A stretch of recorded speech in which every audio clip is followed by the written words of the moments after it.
Ketemu lagi dalam pelajaran Bahasa Indonesia. Nah, kali ini kita akan mempelajari kalimat majemuk setara. Nah, apa itu kalimat majemuk setara? Nah, kalimat majemuk setara, mari kita lihat baik itu pengertiannya maupun seluk-beluknya. Perhatikan kembali. Nah, sebelum kita berbicara tentang kalimat majemuk setara, ada baiknya kita mengingat kembali apa yang disebut dengan kalimat. Jadi kalimat adalah kumpulan kata yang setidaknya terdiri atas subjek dan predikat. Jadi kalau sudah ada subjek dan predikat, itu sudah merupakan kalimat. Baik. Nah, dalam wujud lisan, kalimat ini diiringi oleh alunan titi nada, kemudian disela oleh jeda, dan juga diakhiri oleh intonasi selesai. Misalnya tanda seru, tanda titik, ataupun tanda tanya. Kemudian dalam wujud tulisan huruf Latin, sebuah kalimat ini ditandai dengan adanya berbagai tanda baca yang menunjukkan seperti apa kalimat tersebut harus dibaca. Ya, misalnya tanda tanya ya, kita nadanya nada tanya begitu. Nah, kita akan lihat menurut jenisnya, ya, menurut jenisnya. Kita geser ke sini. Menurut jenisnya, kalimat itu dibedakan menjadi dua, yaitu yang pertama kalimat tunggal adalah kalimat yang setidaknya terdiri dari subjek dan predikat saja. Jadi kalau sudah ada subjek dan predikat saja, itu sudah merupakan kalimat dan itu disebut juga dengan kalimat tunggal. Sedangkan yang kedua, ya, yang kedua itu adalah kalimat majemuk. Nah, kalimat majemuk di sini adalah kalimat yang terdiri dari dua kalimat tunggal atau lebih. Kita lihat contohnya. Sesudah itu kue siap disajikan bersama teh. Nah, kalimat ini sebenarnya terdiri dari dua kalimat. Kalimat yang pertama itu kue siap disajikan.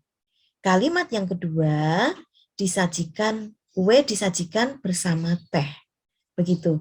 Namun digabung ya. Sehingga pengertian dari kalimat majemuk itu adalah gabungan dari dua kalimat atau lebih. Tadi sudah dikatakan seperti itu ya. Nah, kalimat majemuk itu sendiri dibedakan menjadi tiga. Yang pertama itu adalah kalimat majemuk setara. Yang kedua bertingkat. Yang ketiga adalah kalimat majemuk campuran. Kita akan mempelajari satu persatu, namun kali ini kita hanya akan mengambil satu bagian. Satu persatu dulu, biar kamu pinter dulu. Ya. Hari ini kita akan belajar tentang kalimat majemuk setara. Kita perhatikan yuk. Apa itu kalimat majemuk setara? Jadi kalimat majemuk setara adalah kalimat yang masing-masing unsurnya berkedudukan yang sama atau setara atau sederajat. Biasanya kalimat majemuk setara itu digabungkan menggunakan kata hubung atau konjungsi. Dan yang digunakan itu adalah konjungsi dan, bahkan, atau, sedangkan, kemudian, lalu, lantas, ya. Nanti kalian bisa cari kira-kira konjungsi apa yang masuk ke dalam kalimat majemuk setara. Nah, kalimat majemuk setara itu sendiri dibedakan berdasarkan konjungsi. Yang pertama adalah kalimat majemuk setara penjumlahan. Jadi istilahnya digunakan tanda hubung, lalu, dan, serta kemudian. Yang kedua adalah kalimat majemuk pilihan. Dihubungkan dengan kata hubung atau. Sedangkan yang ketiga, kalimat majemuk pertentangan. Ini dihubungkan dengan kata hubung, tetapi melainkan juga sedangkan.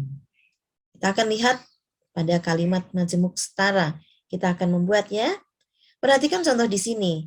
Kita memiliki dua kalimat. Kalimat yang pertama itu berbunyi, Rani pergi ke pasar. Nah, ini merupakan kalimat tunggal. Karena subjeknya Rani, predikatnya itu pergi, sedangkan ke pasar berkedudukan sebagai keterangan. Nah, kemudian kalimat yang kedua, Rudi berangkat ke bengkel.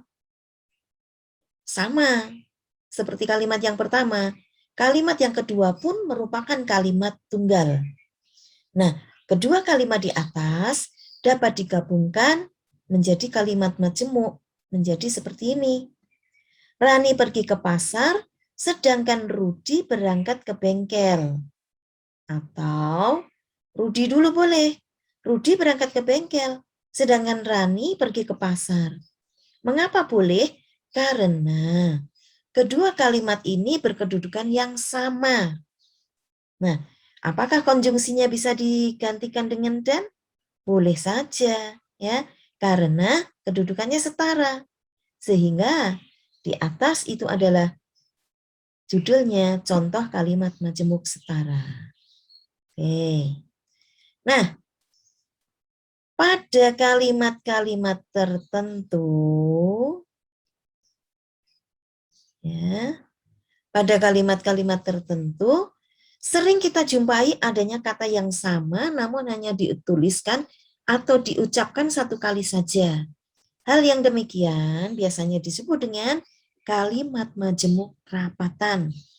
Nah, seperti dalam contoh di dalam bukumu, itu ada tertulis.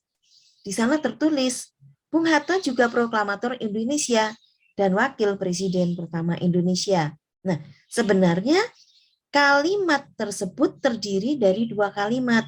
Yang pertama itu adalah Bung Hatta juga seorang proklamator Indonesia. Kalimat yang kedua, Bung Hatta wakil presiden pertama Indonesia. Nah, karena kata Bung Hatta ini sebagai subjek itu sama, maka kalimat itu bisa dirapatkan. Sehingga kata Bung Hatta ini hanya ditulis satu kali saja. Ya. Nah, anak-anak, materi kita hari ini cukup. Nanti jika belum jelas, kalian silahkan diulang-ulang lagi videonya. Ya. Tujuannya supaya bisa membantu lebih jelas. Baik, kita akan ketemu lagi nanti dalam kalimat majemuk bertingkat maupun kalimat majemuk campuran. Nah, jangan lupa nanti ada tugas, silahkan nanti dikerjakan tugasnya dengan benar, kemudian nanti tolong dikirimkan ke link yang sudah Bu Lili kirimkan. Oke, selamat belajar, sampai jumpa.